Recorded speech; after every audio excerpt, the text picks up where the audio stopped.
Hey, what's up guys? Welcome back to Wavy Nation, and of course it's OJ with you here one more time. And today we are here to talk about something that has been going around the streets of Kampala, but of course it applies for anyone. Wherever you are, you're in the States, you're in the UK, wherever you are, you're in Ghana, you're in Nigeria. Today we're going to talk about the DNA. In Uganda, it's been quite a problem that DNA testing has become an issue. This is because I think there was a story about this guy who one time just realizes all the children that he's had are not his after, hearing rumors and taking these children for DNA.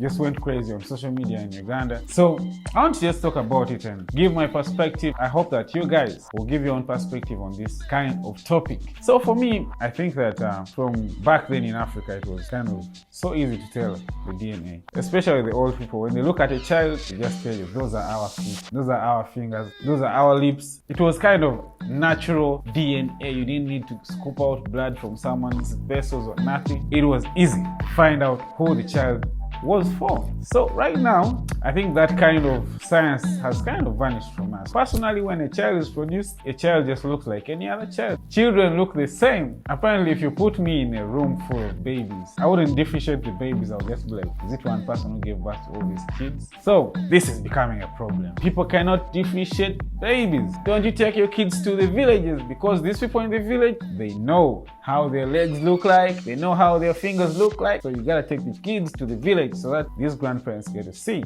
That's if you don't want to take the DNA. But if you're not sure about, your wife's movements, for me, in my perspective, my friend, you gotta test these kids. Especially, let's say you're in the army, you're a businessman, you're always traveling. You don't spend much time at home. You can take a week or two or a month or even months or even a year. My friend, if you start getting kids at weirdest moments, weirdest hours, weirdest times in the year, and you're not sure of instincts are right. Let me tell you, most times when you have instincts about something, especially about crucial stuff, I'm telling you, there's no smoke without fire.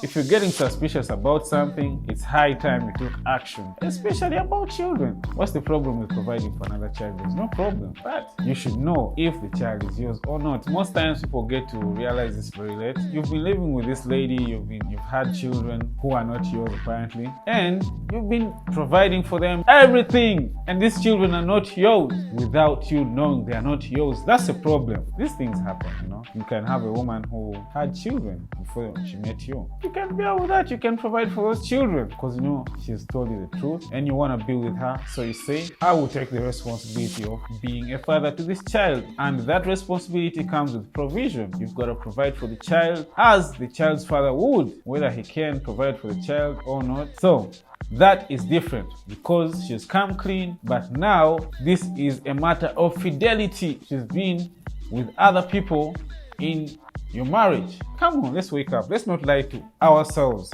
This is crazy. This is not something we joke about. So for me, as myself, I'm saying go for the DNA test. The problem with this is that you've created an amazing relationship with these children. You've nurtured them, you've been there for them. They see you and they know you as their father. And at this point, you're coming out and saying, you know what? Since the DNA is saying that you are not my children, I also cease to be your father. And the relationship we've had for all these 13 years ceased to exist. That's now crazy also. And I don't know what to think about that. So I'm thinking, is the woman the person you're supposed to do away with, or the children? Man, this is a hard decision. Let's say you wake up and say, all of you go away. I'm done. I'm gone. Go and leave my house. Yes, I agree. You've got to go for the DNA test. But what do you do after realizing that the children are not yours? Is it the problem of the children? No, it's not theirs. Is it the problem of the mother? Yes, it is her problem. She was unfaithful. So what do we do? Say it in the comments right now. I'm not going to decide right now, but if you want to make a part 2 of this video, I'm going to say my thought, what I would do. So hit the subscribe button, and of course don't forget to like the video, share it, and let's see your thought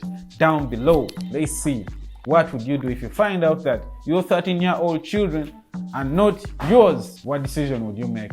Would you bounce the children? Would you bounce the mama? What decision are you going to make? See you in the next video. If we get 200 likes on this video, we're going to have the part 2, and I'm going to give my thought about it.